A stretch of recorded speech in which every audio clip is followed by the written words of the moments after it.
Well, here's the final build of the Counter Fairy deck that I majorly use for the light half of this event.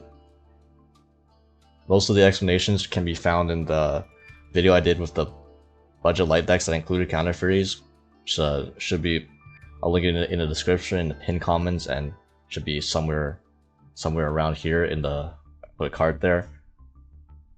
Yeah, it's just as the best counter trap you can run. I have strike, so I'm running strike, but you can run any counter trap as replacement for this. And the extra deck is the only stuff in the extra deck that matters are Dimension Knight Parshafts, the 3 synchros, and then Predictor of the Agent's Moon, because this is just a removal card. No other card came up, so you can put whatever rank 4s, whatever link monsters you have in here. Doesn't really matter. But one thing, well, first of all, you might be thinking this is a lot of pots, and what if you draw multiple pots and multiple monsters? Well, yeah, that happens. That's why this deck is not even rogue. You will have issues where you will have multiple monsters or pots in hand that you can't use, and they're basically dead cards because you can't set them, and it feels bad, but you gotta do what you gotta do. And this, it was a struggle. Don't get me wrong. This was a hell of a grind of an event trying to do it with this light deck. Even if you only play games where you go first and then just leave immediately games you go second. First of all, I don't feel like my win rate going first and second are like almost the same, because going first you're just more likely, you have less cards, your opponent has the extra card to deal with your board, and you're more likely to just not have enough counter traps to actually set turn 1. Because believe it or not, going second, this deck, when you have 6 pots, you have a very high chance of seeing evenly match going second. And evenly match is how you quote unquote even the playing field. But yeah, the only notable really card choice to mention is Prideful Roar. Out of every card that I checked, this was the only one that ticked all the boxes that I needed for it, because, well, first of all, it's a way to beat over big monsters. This deck has no way to beat over monsters that are already on the field. So Prideful Roar just guarantees you win battles, and you can beat over a fucking Blue Eyes White Dragon that they summoned the turn 1 that you can't out. Yes, that is an issue with this deck. Number 2. Post evenly match. How you go second is you evenly match your opponent's field. They're gonna leave their most threatening monster or threatening piece of their best card left. Prideful Roar is the card that deals with their last card. Because usually the annoying boss monsters are Lady Labrynth of the whatever castle, Silver Castle, Blackwing Full Armor Master, and DPE. And Prideful Roar is the best card to deal with all 3 of them, because versus Lady Labrynth, so Prideful Roar, Lady Labrynth, when they have any set card, you can't target, you can't destroy it, so that cuts down your options quite a lot. So Prideful Roar is the one card that guarantees that you will remove the Silver Lady if that's all they have. They attack into your monster, then you Prideful Roar, and their lady dies. It doesn't die by hard effect. This doesn't target, and this happens during damage calculation, so they can't trigger lady to get it. Even though this is a trap card, they can't trigger lady to set another trap card because it's damage calculation. Versus Blackwing Full Armor Master, right? Normally no traps work against it. It's unaffected. It's a huge pain in the ass with trap decks. So Prideful Roar also outs Full Armor Master because it gives the attack to your monster. It doesn't affect the opponent's monster at all. So you can still run over a Blackwing Full Armor Master with Prideful Roar. And DPE. So DPE is the most annoying one. You have to use 2 cards for even after you evenly them, and all they have is like a DPE left.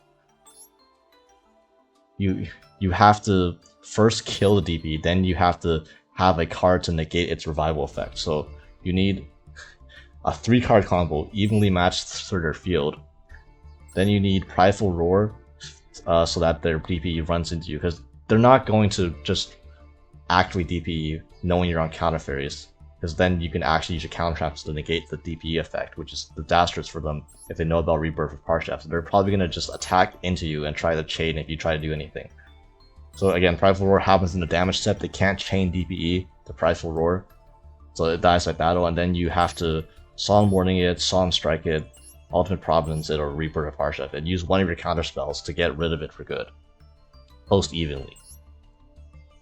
Because evenly deals with everything else, you just gotta deal with their most annoying monster. So that's where Prideful Roar comes in. I hope that I know it's a long explanation for a card from like 2013 or whatever, but if this looks out of place, don't worry. I thought about this quite a bit, and this is honestly like one of the better performing cards in the deck. Chaos Trap Hole fucking sucks. I hate this card. It only negates inherent summons. So, you know, Brand Fusion, welcome Labrynth Traps, Dangers, PKs, like literally if they just ditch Torn Scale and revive its effect, you cannot Chaos Trap Hole it. It's so bad. It does not work on tier names either, by the way. It does not work on fucking... Like, it doesn't even work on Dragon Link. It doesn't work on Quick Launch. It only works on their normal summon. Any other special summon, it's probably done through an effect of some sort, so you can't Chaos Trap Hole it. I hate this card. Like, I would probably remove this card if I had something better in mind. But yeah, you're gonna see the struggle with this deck that I had with this deck in these replays. Like I said, it is a struggle bus with this deck. Now keep in mind, these are the wins. Okay, these are the games I win. Okay, well first of all, I just want to showcase this match. Very strong opening for my opponent. Normal summon All-Star, pass. Matches up really well against Bountiful Artemis plus triple power Angel Valkyria in the hand. Jesus Christ. Oh, another monster. That's just what I wanted. Normal summon Battle Phase. Damage step. Dog. Literally, this is literally a game from 2009. This is literally a game from 2009. So yeah, I got owned by Kalut in 2023. All I have to do is set Ultimate Providence and take another 13 from All-Star. My turn. Normal summon another Power Angel Valkyria. Attack. We get Icarus attacked, and I'm forced to negate an Icarus attack. I'm forced to Judgment an Icarus attack. And here I use a Valkyria to add Parshaft to hand just so I can get pressure. Because I just want to summon this out of my hand next turn with this after resolving this Divine Wrath. I don't need to drop.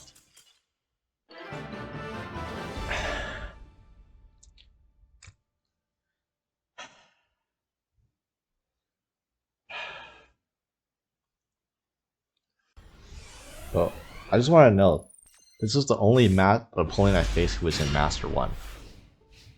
Check out these plays. Quick Launch to recharge her, strike her, add Boot Sector, activate Boot Sector, Special Tracer, Striker effect, pop Tracer, add recharge her back to hand. Set.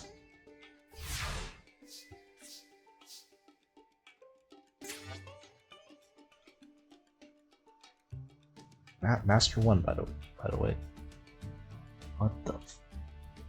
I was honestly, this threw me off because I played like ass for the rest of the game because I just could not comprehend my opponent's actions. They were on a plane of like genius that is like far above what I can grasp with my feeble human mind. So we're gonna Desires and then eat Pot of Duality. And I might as well grab the Evenly match, so I have 4 counter traps plus Ariana already. I thought like I could set more.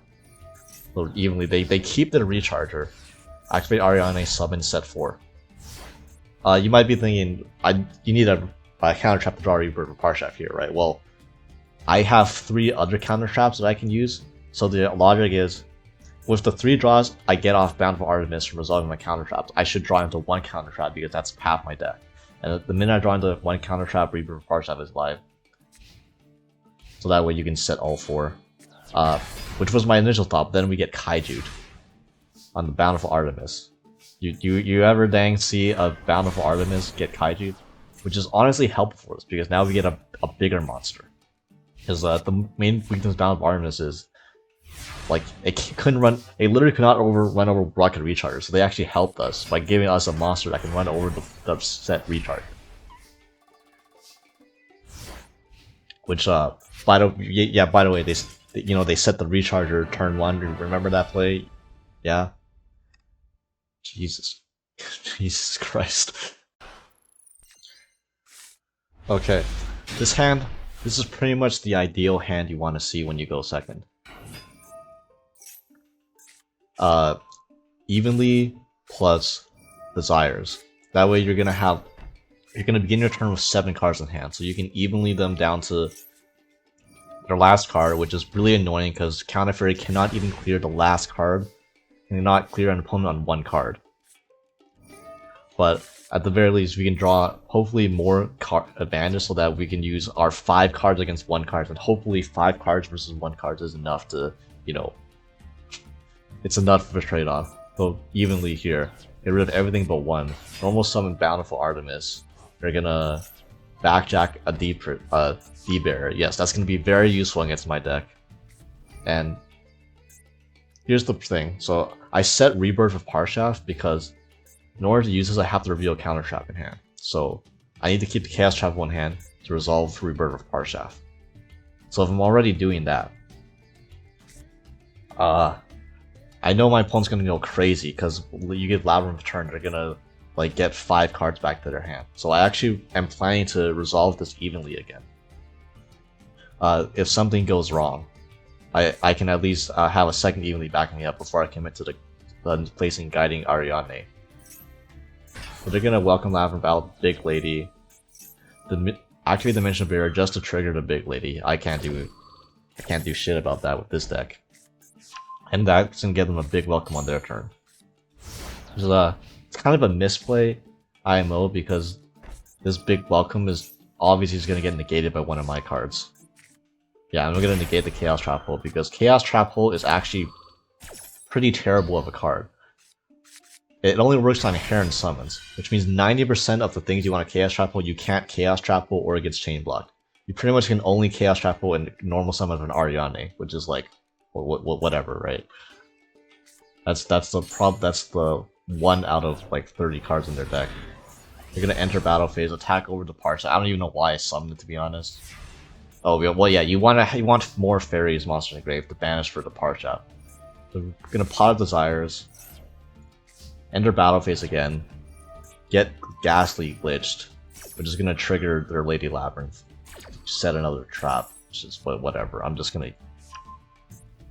They're gonna set the big Labrynth that we shuffled back with Rebirth of Parshaft. Then they're gonna trigger Stovey, which plays right into evenly matched. So all they have is a big Labrynth left. They don't have Lady Lab no more. Now I commit my hand, Power Angel Valkyria plus Setu. And their Welcome Labrynth is definitely resolving. They're definitely resolving against counter fairies.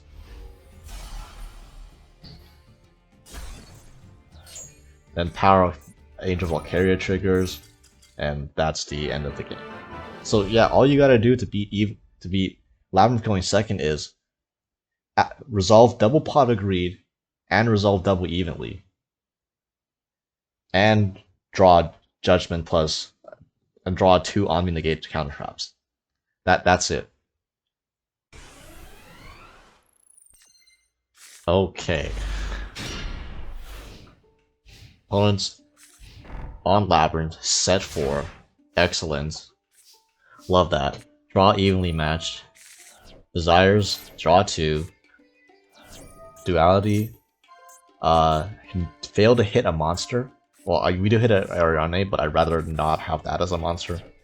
So, Prosperity for next turn. Evenly gets Solemned. It's to be expected. High chance they have an elf when they set 4. Even though Solemn is limited. Yeah, now we go to main phase 2 and set everything but Strike. Because if you notice, well, I want all of the problems up to negate any trap, possibly. by discarding a Solemn Strike, so I have the option to negate a spell or a trap with Ultimate Providence. They're just gonna use Welcome Labrynth and get out a Lady Labrynth, which is... You see the problem with this deck? They summon a 3k monster that can't be targeted or destroyed. How am I supposed to out this with counter fairies? I can't. I couldn't Solemn it. They went first, so now what do I do with these cards? Okay, so here's what you do. You draw Prideful Roar. Then you pot Prosperity for 6 to hit a monster. And you normal summon the monster. Then you set Prideful Roar.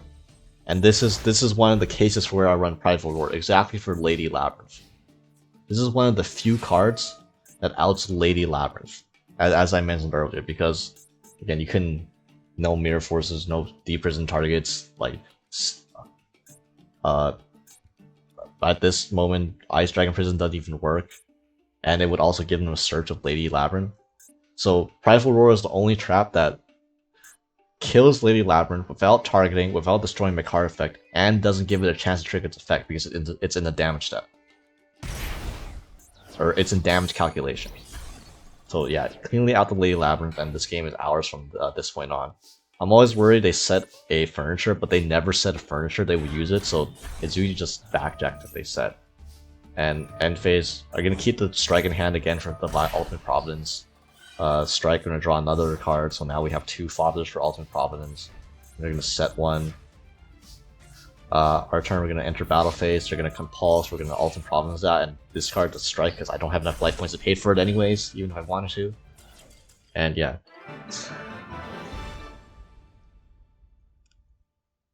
Prideful Roar Tech 2023. This deck got me down bad in the card choices. So honestly, even when this deck goes first, it kind of struggles because sometimes you just draw too many monsters or too many pots, which is unfortunate. So in this game, we're gonna Desires going first against our opponent Eat the Pussy, and we draw we have 2 counter traps. So 3 cards in our hand we can't set, which is a major problem. Yeah, unfortunate. You gotta do what you gotta do. And our opponent begins with Pot of Extravagance on their own, which is really bad. Then they're gonna normal summon. I just want to ask, who the hell runs Pot of Extravagance branded Despia?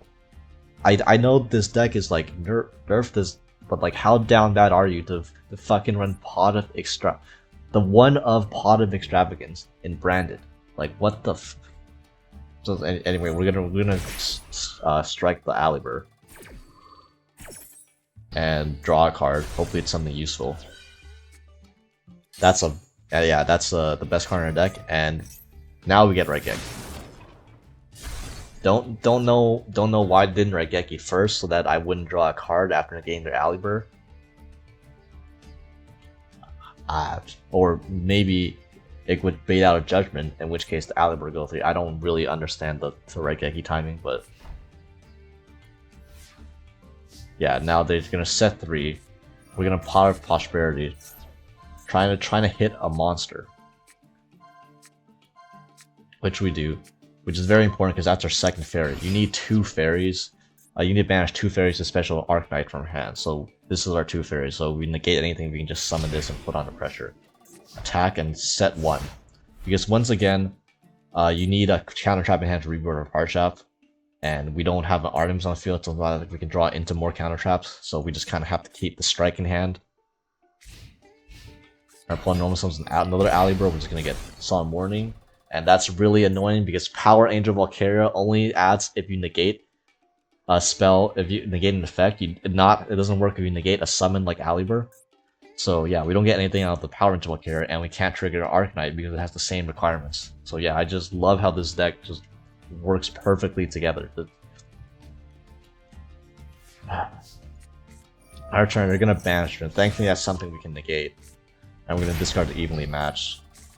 That's going to get a Midnight Partial. That's going to trigger Power Angel Valkyria. And check this out. Plays, okay? They're going to Imperm our Power Angel Valkyria. And I'm going to chain Sacred Air Knight Arknight Parshaft to banish the Valkyria, to dodge the Imperm. Counter Fairy combos. That's gonna let me add a Bountiful Artemis, man. This is a misplay. You're gonna see why it's a misplay in a second.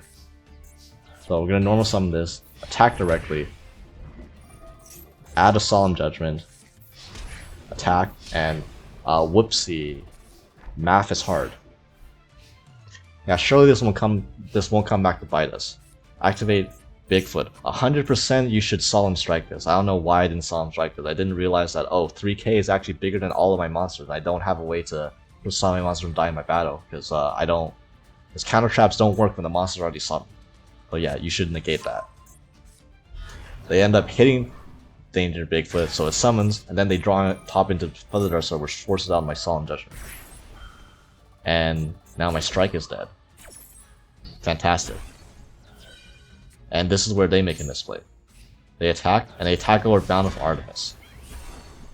Now, 100% I doubt they read our Avenging Knight Parshath, because it has this effect. It has text where it says, once per turn you can change the target face-up monster your opponent controls and change its battle position. So yeah, Danger Bigfoot does not have any defense, and Parshath does piercing. So that's an end to a... I would say that's the worst game of Yu-Gi-Oh! I've ever played, but you saw my other replays of this deck already, so I wouldn't even consider that the second worst game I've played with this deck.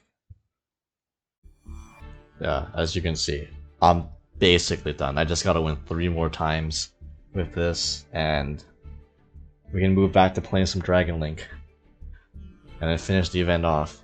Then we'll get this Chaos title that I'm gonna wear for 1 month until the next event comes. Yay.